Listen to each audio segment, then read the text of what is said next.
Now on BBC Two, later than scheduled, hot news and hidden cameras in Saturday Night Armistice.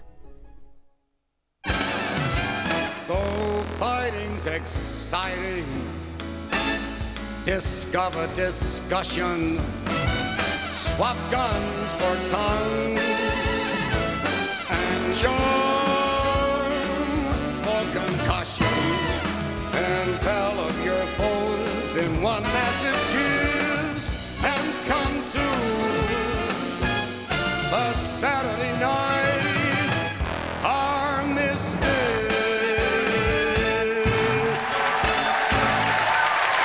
Thank you.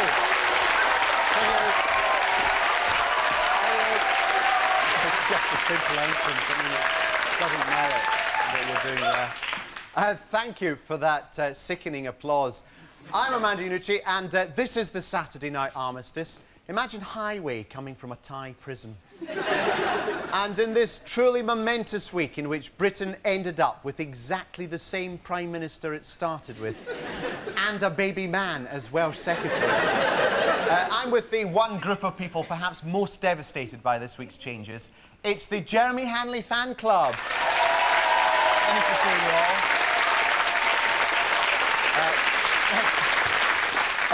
Nice to have you back on. I mean, you look upset. What did you feel like when you heard that he'd been chucked out of the cabinet? Angry, devastated, it's out of order. Out of order? Yeah. Really? He was brilliant. He was such a good chairman. He really should have stayed. He was just the best. Yeah. But no matter what, we'll stand by him. Will you? We all love him, no matter what. I mean, where do you think he'll be in 5 years' time? I think he'll be with the environment, because that's the kind of man he is. Is it? Are you going to... If he's in environment in 5 years' time, are you going to come back on the show and tell us all about it? Definitely. Yeah? Okay. Well, thanks very much. Thanks very much for coming on the show, the Jeremy Hanley Fan Club. And here's some vouchers for your education. Thanks a lot. On with the rest of the pen.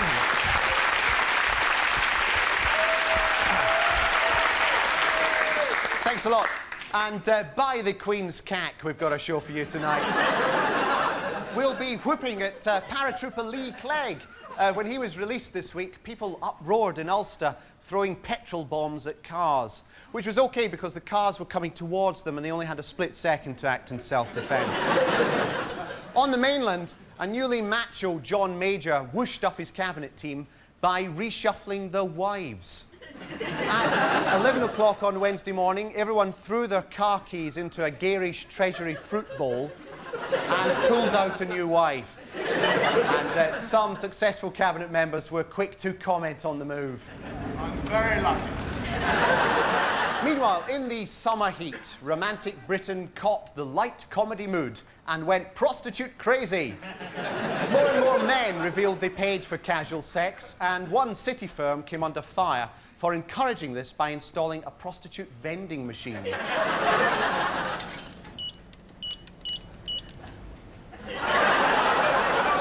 All over the BBC.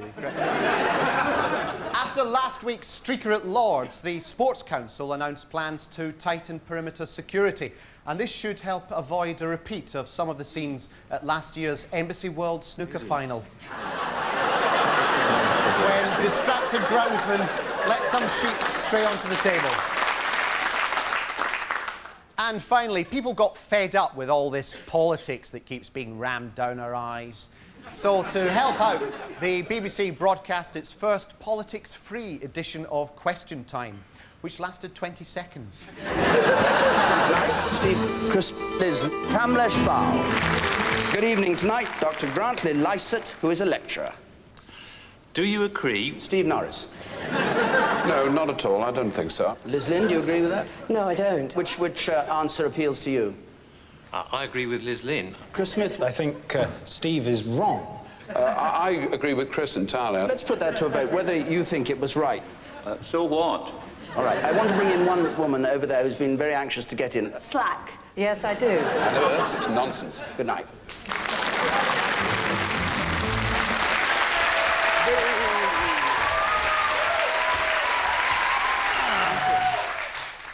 Now that this week all of politics has finally been settled once and for all, it's time for the Saturday night Armistice to rally round the unifying figure of our Prime Minister and our Deputy Prime Minister and declare England to be the finest and biggest country in the world. And here to prove it are David Schneider and Peter Bainham, two proud English people.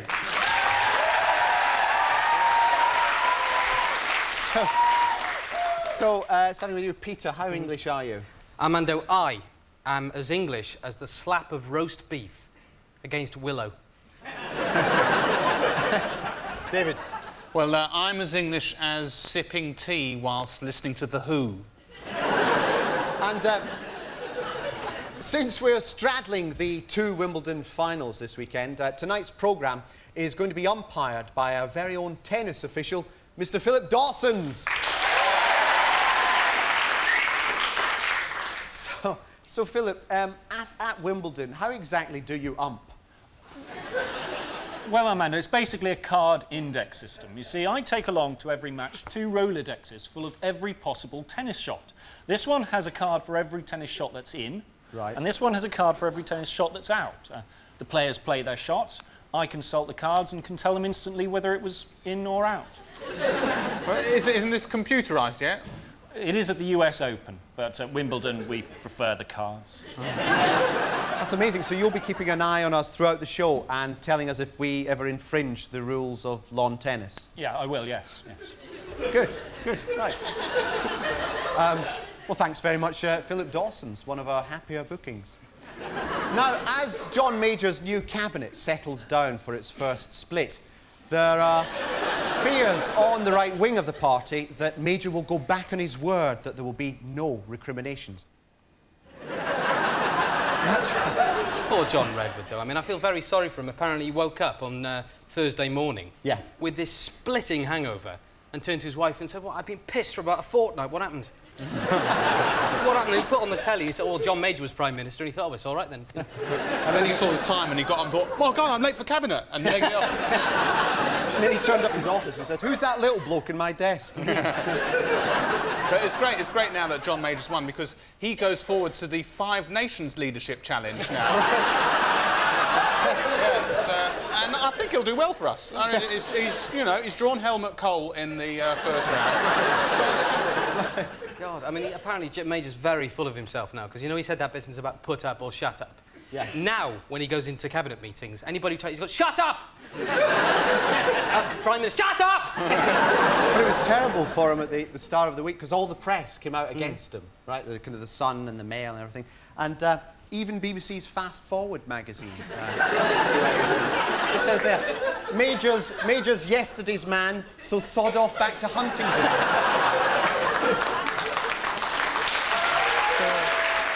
But he still beat them, didn't he? I mean, nobody lost in the end. Heseltine, right? What did he end up with now? He's like first secretary to the cabinet, state, to the cabinet, deputy prime minister, and Robbie from Take That. He's now. So he got the Robbie portfolio. That's right. I mean, he deserved the first secretary of state. He deserved that because he's got the best shorthand in the cabinet. Right. Absolutely. So what? Major called them all in and said, "Who can do Windows 5.1?" And Portillo said, "I've got an Amstrad," and they just laughed at him. And they say that this first secretary job, right, that's a nothing. But actually, if you ring the cabinet now, if you ring through, you get straight through to Michael Heseltine. Hello, John Major's government, can I help you? I'm afraid he's at a G7 meeting. Can I hold? Can you help? Yeah. What swung it for Major in the end was his performance on Monday night to the backbench 92 group of Eurosceptics. John Redwood came on and just did a speech. But then Major came on and he did a really good music set. He sang and he bantered with the audience, and in the bit we're going to show now, he presented his policy on Europe by playing with French gypsy band Les Négresses Vertes.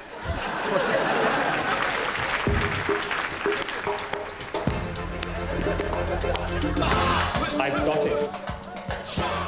I like it. And with your help, I'm going to keep it. Watch your hamstring muscles. Your hamstring muscles. Conditions for recovery are in place. It is time to shut up. Shut up. shut up. I'm no longer prepared to shut up.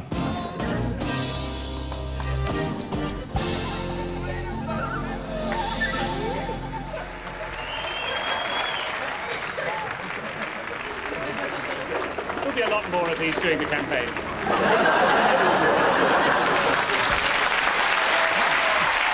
OK.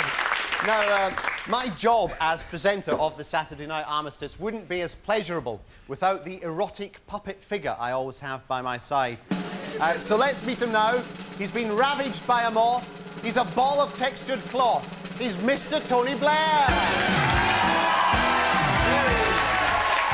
Come on down, are you nervous? Down you come. Down you come. That's it. And all along. There we go. There we go. Marvellous. Right. Great. Mr. Tony Blair, what have you been up to this week? You've been to Moscow. You've got some documentary evidence. OK, let's have a look. I still don't believe it. My God! That's the Kremlin. What, you visited Lenin's body? It winked at you? Where did you go next? Hang on a minute. That's the Moscow State Circle. Tony Blair! What are you doing up there? What's that? You didn't use a net because nets are for girls? How did you pay for that? What, you found the money in a bum bag someone left in your office? Mr. Tony Blair, a fool in Moscow!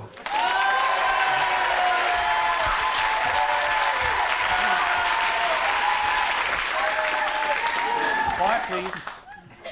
Sorry. Back to number 10 Downing Street and the cocky dancing man who lives inside it. Now that he's cleverly neutralised Michael Portillo by putting him in charge of guns, he's going to turn his attention to the electorate, trying to bring back the feel-good factor that the Conservatives have been working to find for the last 10 years.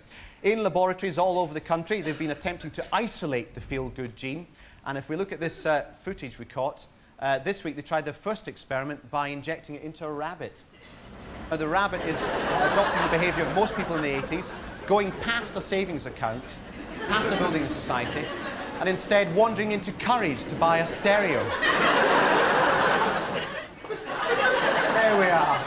Yeah, I mean, the basic problem is that the Tories have got to find ways of making people feel better. So what they're doing around, they're going around canvassing houses, but instead of dropping leaflets through the letterbox, they're dropping little tablets of Prozac. Just one at a time. What they should do, though, what they should do, if they want people to feel good, is just waft the smell of freshly baked bread over marginal constituencies. The thing is, the opinion polls is the big problem. Now, take a look over here, right? This is a bar chart, right, showing the two main parties. Labour right up here, Tory down here. It all looks really desperate for the Tories. But they can do something. Watch. It's lower. Now, some extreme left-wing loonies might balk at that. OK, fair enough. But what about this? Here's the bar chart again. Labour, Tory, looking bad for Tories. And the pie chart here shows exactly the same thing. But if we take the Tory section from the pie chart here and put it thusly on the bar chart, voila, it doesn't look so bad after all. I don't know what you think, but I don't think Labour can argue with that. They can't, David, and they can't argue with this either. Exactly the same volume of support for the Tories, but 4 times slimmer and 4 times taller. You see, the problem with statistics, like all things that are true, is they can be deceptive. This is a Labour bar chart here, Tory bar chart here. Is this the true picture? Or is this? Look, smaller! Or even this. Just Tory, you see? Looks massive. Look at this one over here. This bar chart looks clear enough. It's Labour up there, Tory down there. But what if I remove this panel? The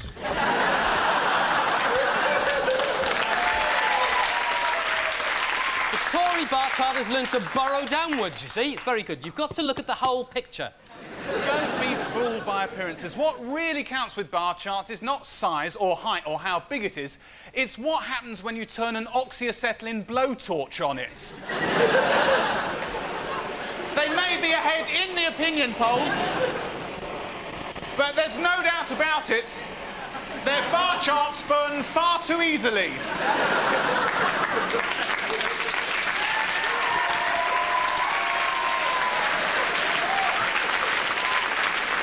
OK, well, thanks for that look at the recent goings-on in Westminster, and I, for one, hope that that's the last we hear about that place for a long time. I mean, you know. But now it's time for crime, and this week the Home Office launched a pilot scheme to place electronic tags on offenders and paraded its first subject. There he goes. Institutions... Out. What? Out? Foot fault. Oh, sorry. Sorry. Thanks. Institutions... Play. Institutions like the National Health Service are the faultily bagged lifeblood of the nation. So this was a special week as the NHS published its league tables and showed us who's best at hips. However, some hospitals have used controversial methods to move up the tables. For example, the Queen Alice Hospital in Birmingham, all of whose staff were discovered to be taking steroids. More scandal at the Royal Victoria Hospital, Leeds, who were arrested for taking cash from a Malaysian betting syndicate in order to throw their position in the table. And a secret police video filmed the staff receiving the money in a patient's flat.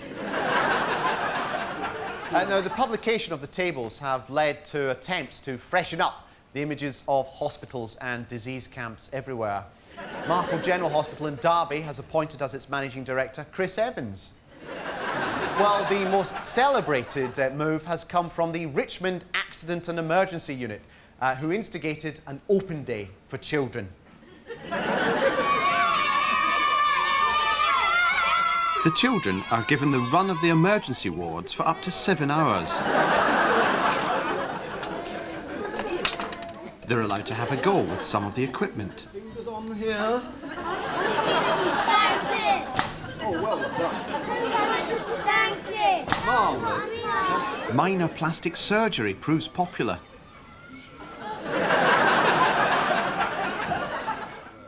As does visiting some of the patients. Now then, boys, would you like to see a naked lady? Yeah.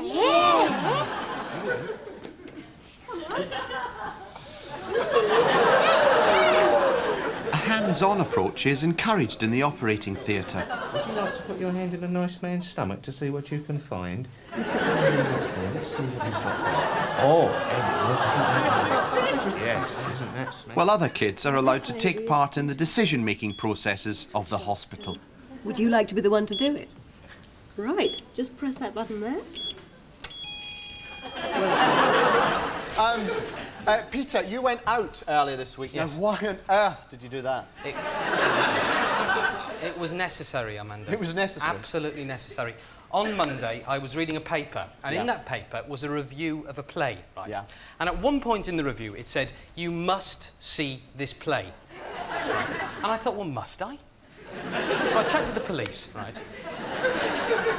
And they said, as far as they know, there wasn't a law specifically requiring me to go and see the play, right? I felt I had been lied to. So I went outside. This is London's West End, an area world famous for glitz, glamour and the hot takeaway food of all nations. But are the streets of London really paved with gold? Or lies? I'm outside the Prince Edward Theatre, a venue more commonly associated with acting and applause than stomach-churning dishonesty. But take a look at this review. Crazy for you? You'd be crazy to miss it. Jack Tinker, Daily Mail. Can this astonishing claim possibly be true? Has walking past this play made you mad at all? Sorry? Do you feel mad having walked past this play? Do I feel good? Yeah. No. You don't feel like indulging in cannibalism? You don't believe yourself to be Christ now? No. You feel basically fine. You don't feel too happy, really extremely happy, much more than a sane person should feel at all. Can you be sure? No, I'm fine. The Palace Theatre, where smash hit musical Les Miserables sells out with frightening regularity. But take a look at that. OK. Excuse me, are you going into this production? Yes. Yeah, are you prepared to fight me? Pardon? Will you fight me? I want your ticket. Will you fight me? I'll fight you. If I win, I keep the ticket. If you win, you keep the ticket. It's fair. Headbutts. I mean, I don't mind. I will take you all on. I will fight all of you for your tickets. Yeah, give me your ticket. I want to fight you now. I'm quite prepared to fight you, please. Just give me the bloody ticket.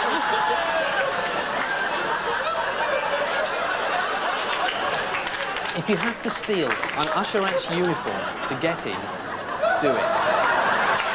OK. I'm going to try and go into this theatre and actually steal an usherette's uniform. Tony here has got a hidden camera in a bag. Let's go.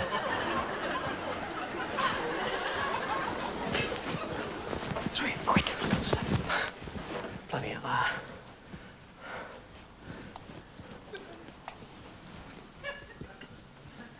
Oh, hello, I'm here about the photocopier. Cheers. Right, Alistair Buchan. Now we're going to see you, Mr. Aston. What's this? Is a... ladies.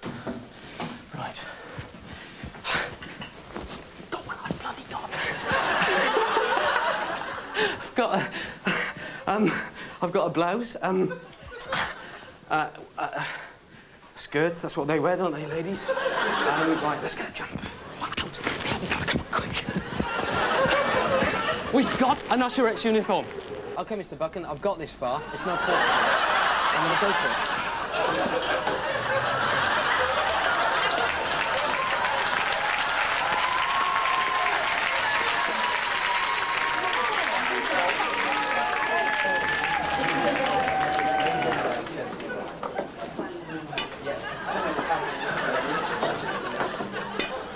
Yes, this way, please. Please, just give us a commentary during the play. Do you have tickets? No, I'm the new usherette, Peter. I haven't actually asked for any new starters. Oh, yeah, it's... sorry, I'm very busy at the moment. Would you like to see the seats, please? Sorry, to see it's this way. Right. OK, I'll go.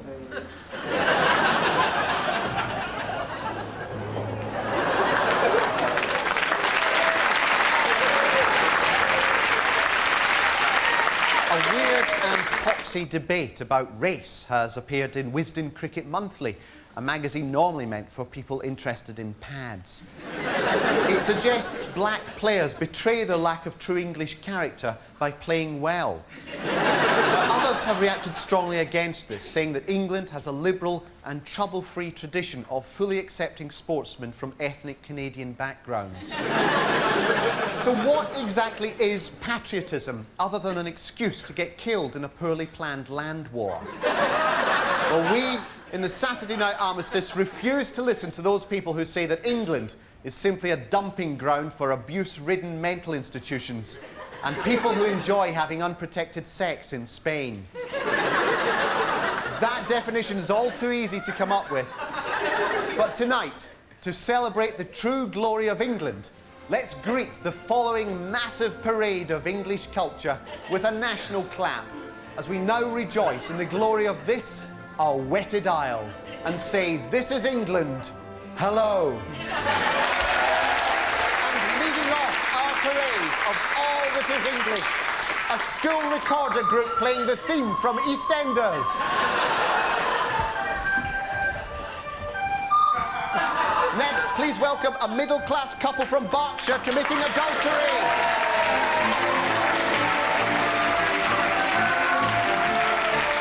A woman from a village post office holding a jigsaw that's gone yellow in the window.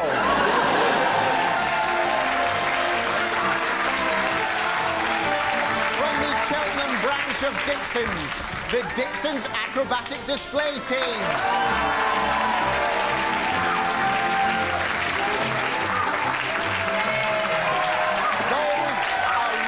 Toasters, some bell ringers, playing Park Life by Blur. Park Life. A woman from a naughty seaside postcard.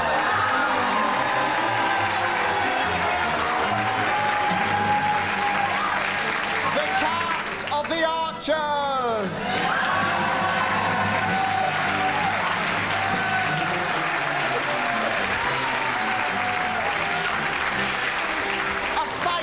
outside a pub.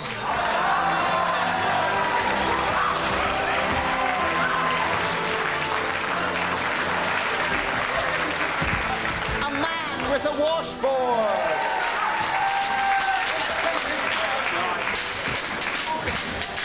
And finally, as a cascade of litter falls upon our English men and women,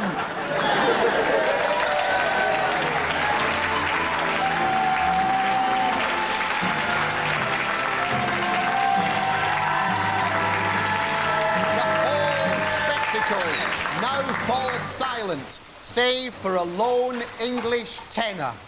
Sweetie, sweetie, la la la la la la. All together. The sweetie, la la la la la la la. The sweetie.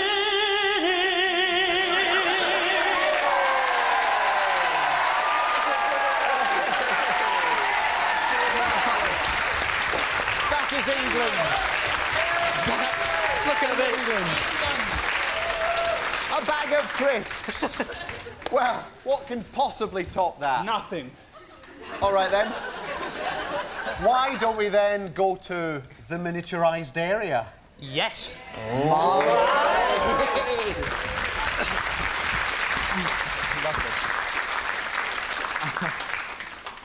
OK, what's wrong? Are you all right? Are you upset? I'm just so bloody happy. Yes. I'm just moving. God almighty. Yeah, I'm all right, I'm all right.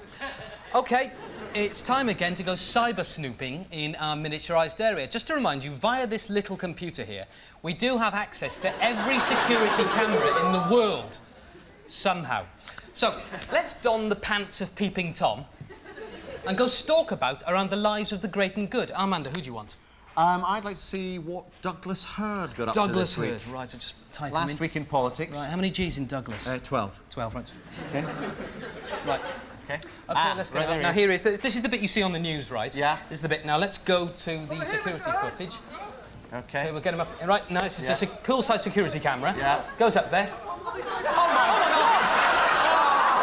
Douglas! You can see all stuff.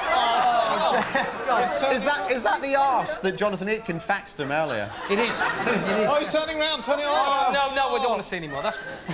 Just retirement just destroys your head, doesn't it? Another bit. Okay, Can we see some more? Yeah, Dave. Yeah, Michael Portillo. Michael Portillo. Okay, then all right, Michael let's see Portillo. what he's Let's up to. call him up, right. Now, this is last week, momentous week in politics. Yeah. Now, you can see, here's Major. Major gets out of the car. Yeah. OK, now he's looking very... Oh, look, shut up, he says. Shut up. Now, here's Virginia Bottomley about to have her job altered downwards. Yes. So, now, Portillo, Right, now, look, yes. he's very happy. He goes inside, but watch this when he gets inside. Look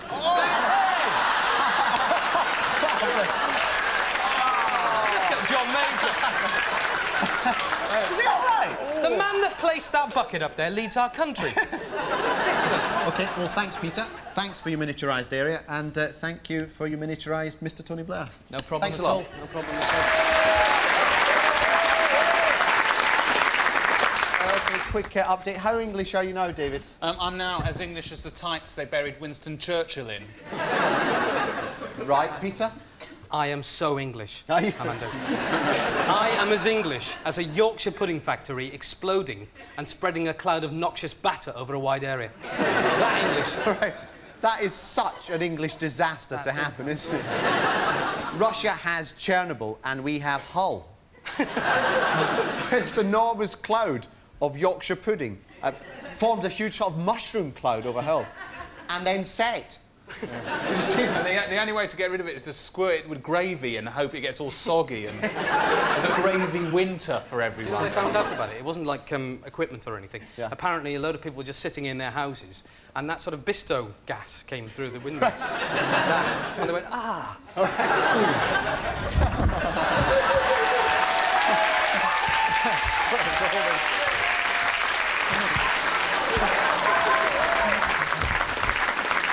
Now it's time to hunt the old woman!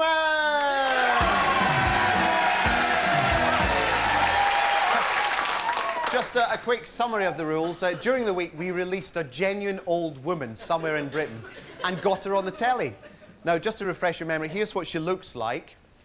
This is on the Steve Wright People Show a couple of weeks ago. There she is there. Now, what we did is we asked you to hunt her throughout the week and ring in when you found her on the telly. And we've got some calls and letters from people all over the place. So let's go through to some of our callers. Can we have the caller on line 1? Hello there. Hello, who's that? This is Simon. I'm down in Kent.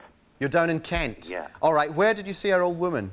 I saw her behind the shoulder of Lord Archer. What time did you see her? 5 o'clock during the major elections. Oh, right, that was a big day. That was that Tuesday, right? Let's see if you're accurate. There she is. Okay. Okay, I can verify that that's true, but we did show her actually earlier on that day, so you don't win our star prize tonight. Let's go to call 2. Hello. Hello, who's that? It's Ant Higgins. Where did you see our old woman? I saw her behind Nick Ross at 3 p.m. outside Parliament. Oh, right. Can we see that? No, I think something interesting. There's her hat. Right? There's her... Now, look at this. One of Nick Ross's evil henchmen come and move her out the way.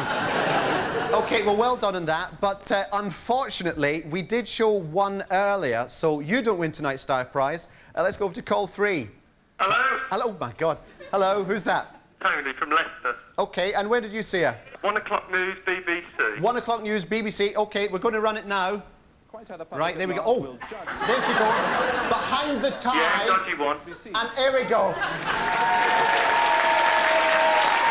Can you hear that? Can you hear that? Yeah. That is the sound of victory because you're tonight's winner! Oh, yes, I got the winner! Well, see what you can do with tonight's star prize then. Because it's the Saturday night Armistice hors d'oeuvre tree. Oh, fabulous. And the special hors d'oeuvre of the week is anchovies. Oh, gorgeous. I love it. They're marvellous, huh? Great.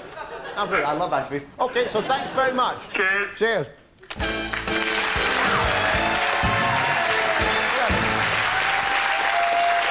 Just lovely actually seeing the pictures of, there it is, College Green down there, because this week things got even wilder. With all these people coming up, it's turning into a sort of tourist attraction. So much so that Madame Tussauds have now made a waxworks at College Green in their building, which consists of about 150 wax MPs all standing about like this. If you drove just round here last week, it was like going to a safari park. Like you drove through, suddenly there's an MP, he's leapt on your car, he's showing his bottom. There's your windscreen, grabbing the windscreen wiper. They always do that, though. They just think it's a camera. But I mean, if you look at actually, what I think is really good, if you look down here, right, you can just make out the special toilets they had to build there. Oh, yeah. Apparently, the toilets at Glastonbury had nothing on these places. They're absolutely disgusting, and you can't use them. I mean, I was watching an MP being interviewed on the 1 o'clock news the other day, and just in the background you could make out Theresa Gorman pissing against a tree. Disgusting. There is actually a waxwork of that in Madame Tussauds. Yeah, it's out. What? Out. What are you talking about? Well, I'm just going to have to disqualify you all because I've been checking through my cards and I've just found that none of you are actually English. Not at all. I mean, Peter, where are you from? Cardiff. Cardiff in Wales? Yes, that Cardiff. Yes. So you're from Wales? Technically, but I'm as English as the next Welshman. You David? Yeah. I'm Austrian Jewish English, sort of. And you? Armando Iannucci? What, me, governor? Me old pie? Me? Yes. You expected everyone to believe you were English, but you made 2 fatal errors. 1, having a Scottish accent, and 2, having an overtly Italian name. So, I'm sorry, but I'm going to have to disqualify you all. None of you are English. Come on, out. No, you are the most corrupt umpire in this programme.